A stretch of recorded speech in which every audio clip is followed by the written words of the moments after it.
I've sat on this committee for many years, so I know it very well.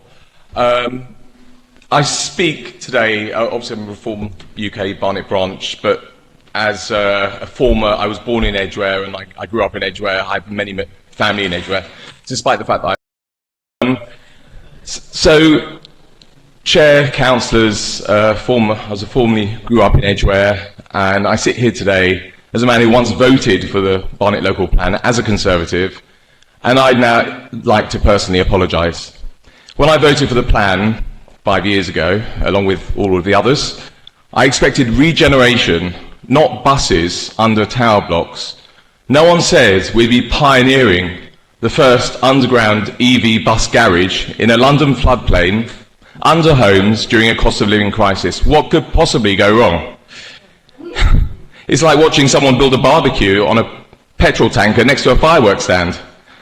Now, I know we all have a good deal, but this one comes with no affordable housing guarantees, no safe plan for 190 buses, no backup garage if things go wrong. And according to the fire brigade, no clue what we're doing.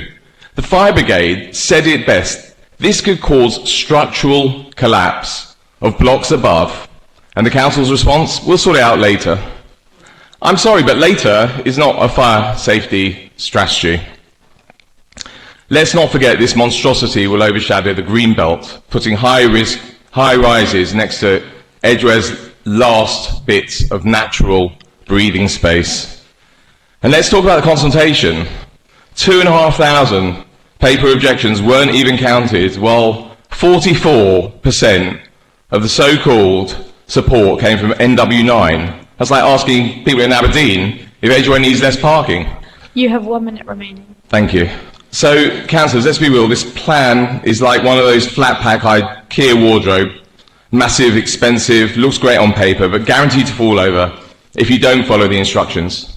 I know that our constituency MP is not here tonight, the Hendon MP, Pinto Dushinsky, which is quite surprising to me, given the importance. Off the point again. They've already had a warning from the legal officer. Could you please concentrate on the planning application? Oh, okay, fine. On behalf of Reform, as a reformed ex-Conservative... Again, please concentrate on the planning application, otherwise we'll just have to call this one out. I would just like to finish to say this plan needs a timeout, not a rubber stamp. Thank you.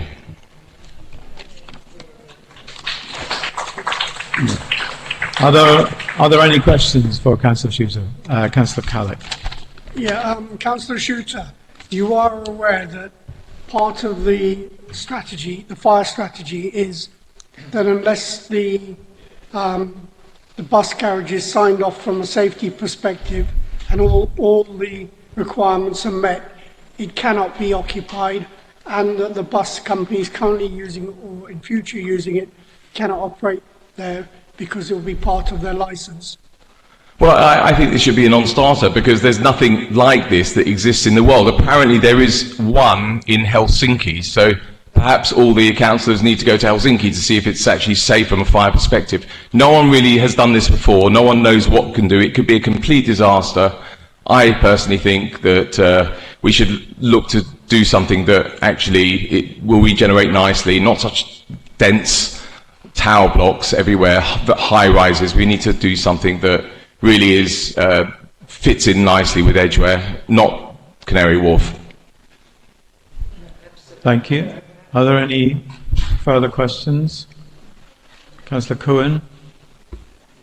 Councillor Shooter, so I didn't quite understand your point about no affordable housing guarantees. Quite clearly, if you read the report, there's proviso for 35% affordable housing, including 50% social renting. And as you know, there's a housing crisis in this country, of which Barnet we're meant to play our part. So I didn't quite understand that. Also, as my colleague said, the fire station, the bus station will not go ahead unless there is independent verification by, the local, by the fire brigade and other agencies, and the health and safety will not happen unless there is a clear green light that that is safe, and that is to come. That's part of the detailed provision in the future. So today we're just looking at the outline development. Well, the way I read it, the 35% was woolly in the report, and it's already been revised once, so I don't see any guarantees in the report saying that it's fixed in stone. I read through the report quite carefully, actually. And in terms of the fire safety, yes, whether it should really be part of the planning process, I don't see, it's pretty obvious to most people that this is going to be a massive risk to people's lives living below. I mean, we saw what happened at Luton Airport, so in the car park there. So you can have a really terrible catastrophe. So if the bus garage doesn't pass fire safety, then will it still be built, or as it is? Okay, it's one of the many, many reasons we should object to this, because it's obviously very, very high, very dense. There's a million other reasons. It doesn't do anything to Edgware. It completely destroys the character. Thank you very much. Are there any other questions?